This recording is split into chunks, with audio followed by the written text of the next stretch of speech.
Okay, everyone, this will be my podcast for today. In the first few minutes, let me tell you why, even if you don't like my podcast, you should subscribe to my account. Why you should subscribe to me and why you should hopefully support me. I will never get political. I'll never get political on my accounts, social media or YouTube. I am not publicly political like that. I do not share political things. I try not to hurt anyone's feelings. I try not to hurt anyone's feelings.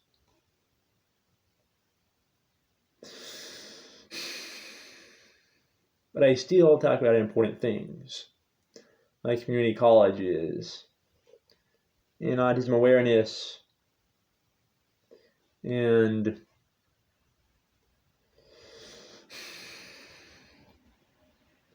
what I feel is the importance of me being politically neutral.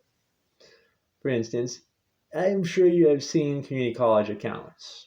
Most of them have an element of politics to them. Mine, social media or YouTube channel or account, because YouTube's not an account, it's a channel, is never political. Never political. I keep that a secret. A very well hidden secret. I do a poll on Instagram occasionally, and so far everyone thinks my account is politically neutral. So if you want more college accounts that are politically neutral, if you want more YouTube accounts that are politically neutral, if you want someone who is a celebrity like me, I fancy myself a celebrity. I think it's true also. To be politically neutral, or at least one to be politically neutral, or quiet about politics, your best bet is to follow me and subscribe to me. I am very quiet about that, very quiet.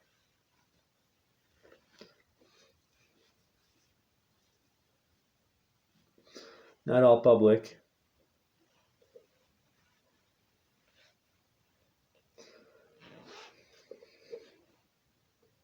Where was I with my made-up story, monologue, my podcast? Anyway, they were starting the filming of My Name is Earl.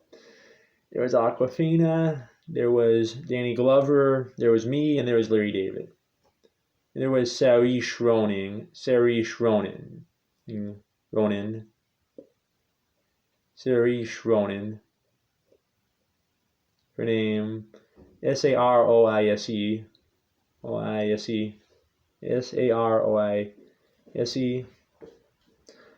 And the three of us are going to make My Name is Earl. There's also Angus T. Jones, the kid from 2.5 Men.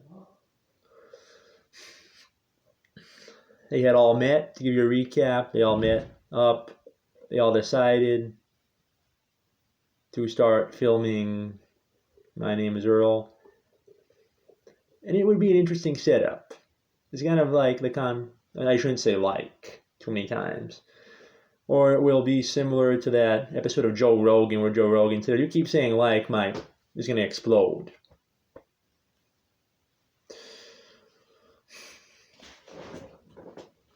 My head almost got cut off there. I will not ask permission to see if that's okay.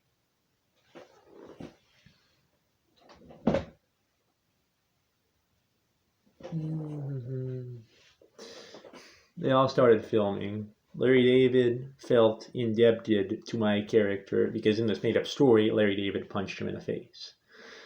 Did Larry David really punch my character in the face? Larry David punched me in the face in real life? No. Did I make that up in the made-up stories? People would watch this more likely, yes.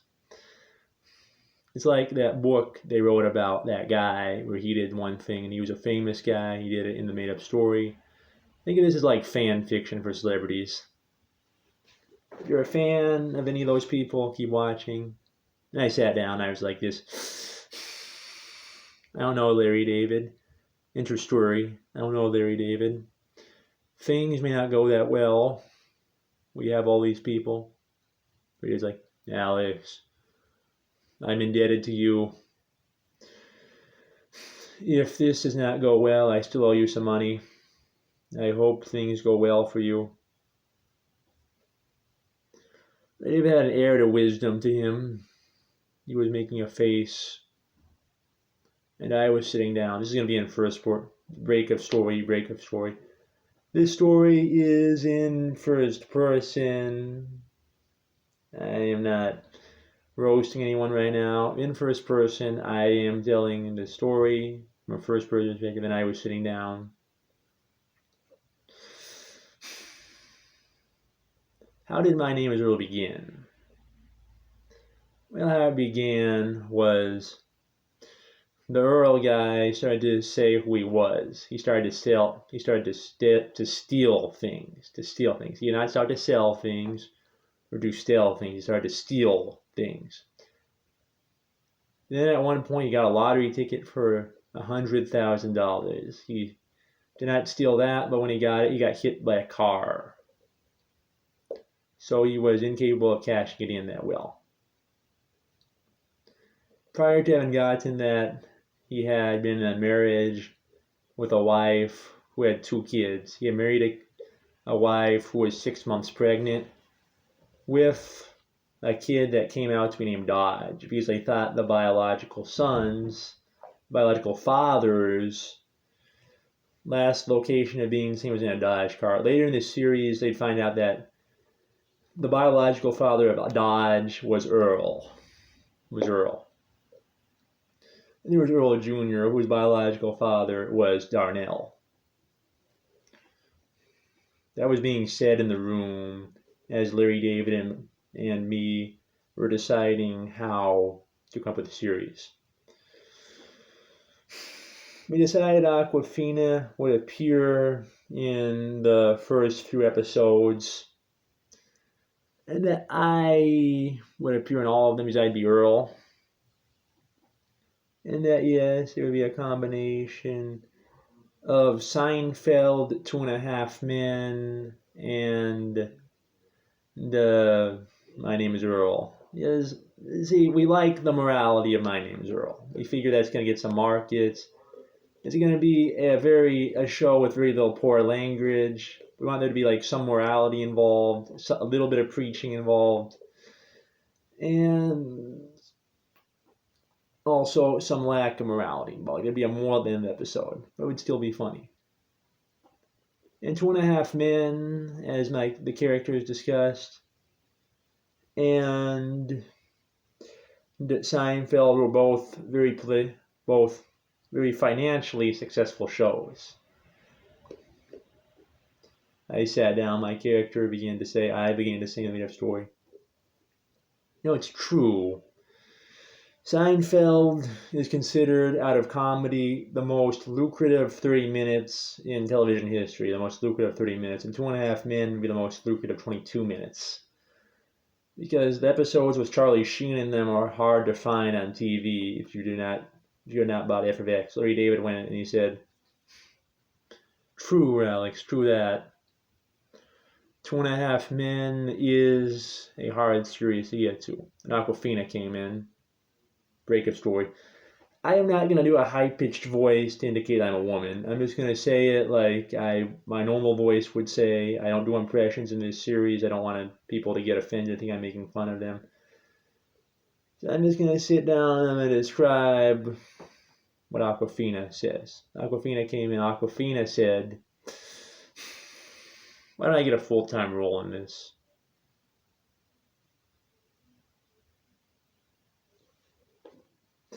In the story, here's what had happened previously. Previously on Made Up Story.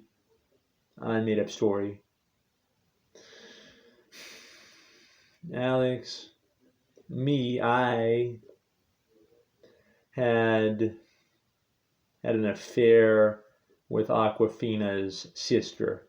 I was under the impression that Awkafina had found someone else before also. I had seen her walking with a red-haired man named Dooley. Dooley from King of the Hill. I'd seen her walking with him. We had not gone into this being of the story, so just a big break. How was it that we had decided to make a show like this. My character, or me in the story, made a face at Larry David. I'm like, Larry, you know how we started this? Larry said, yeah, you really can't get over things. You see, Larry David used to be the wealthiest comedian on the planet. He did, in real life and in the story. But in the story, we made it so that a fictional Larry David would go out and try to kill his ex-wife because he was vengeful that she had taken half his money. That she had taken half of his money. In real life, she had. In real life, there are no allegations. He tried to kill her. I'm not trying to put any allegations against the guy, but in the made-up story, we're making it so a fictional Larry David does something like that. I'm not saying it's get political, but there are a lot of movies where Donald Trump is speculated to have done things that he did not really do, as a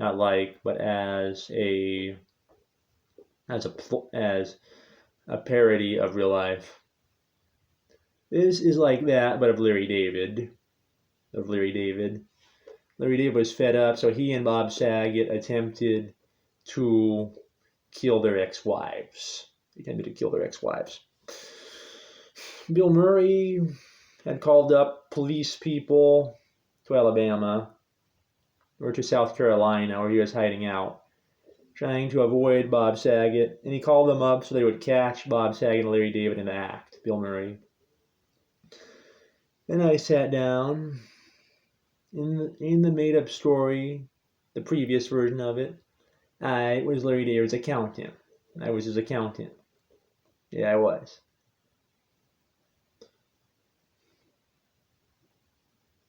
In real life, let me break story. In real life, I am an accounting major. I am. And I have aspirations to act. In this story I am making, the me in the story, the fictionalized me in the story, I am meeting with Larry David to discuss a fictional Larry David for the sake of this story that I have fabricated.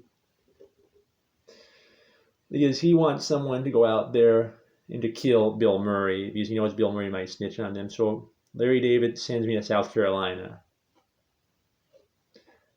Then the police crew, like King of the Hill, we have Hank Hill come in. You know, Hank Hill. Think of all the stereotypes about him. Then we have Bill Dautrive had went with him. They had sat down. They had gotten into the film together. Hank Hill and Bill Dautrive, not the film, but the story as they tried to stop Larry David from killing his ex-wife. Bill Murray had called them up, and I met them along the way. I'm getting hard of hearing. I can't hear myself talk. That's why I'm putting my fingers in my ears. I'm putting my fingers in my ears. I'm not trying to be gross. When I say something that sounds wacky, it's because it's part of the story. Breakup story. When I say something that sounds wacky, it's because it's part of the story. In real life, I am not a wacky. I would not make up lies, celebrities doing things, and people like that doing things. This is all part of the joke of the story. As the story went on, at the end, Larry David apologized for having attempted to kill his ex-wife in this story. And to compensate me, he gave me a show. Let me be his co-creator of what would be a reboot of My Name is Earl. And there are elements of Two and a Half Men and Seinfeld in the show. Breakup story. I'm starting to feel kind of hurty as I tell this. You see, when I talk for a long time, part of me feels like I'm being selfish. I have this sort of guilt that I'm being selfish when I talk for a long time. That I have the possibility, the capability of talking for so long. I know I can't talk for a long time. I know I can't talk for a long time, or else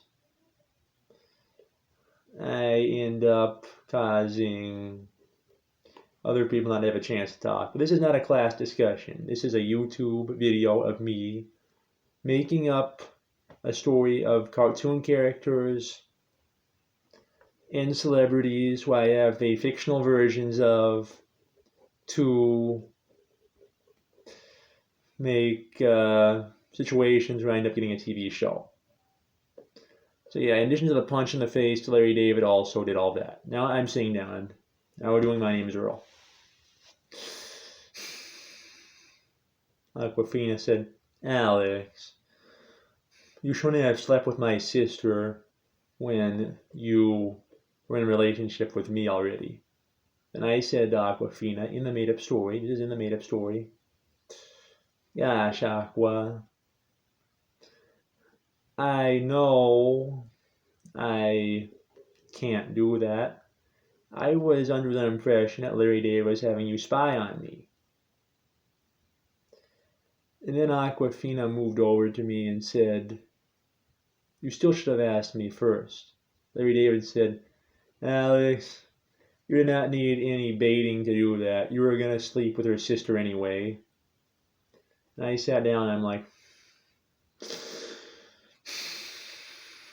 I'm between two people that have been in the entertainment industry longer than I have been, having a discussion. They both seem to have enough free time to these discussions. I don't feel like I am monopolizing anything. I don't feel like I'm hurting anyone's feelings. And as the discussion goes on, that's how I'm feeling within myself in the series, within this made-up story. That's how I'm feeling within myself.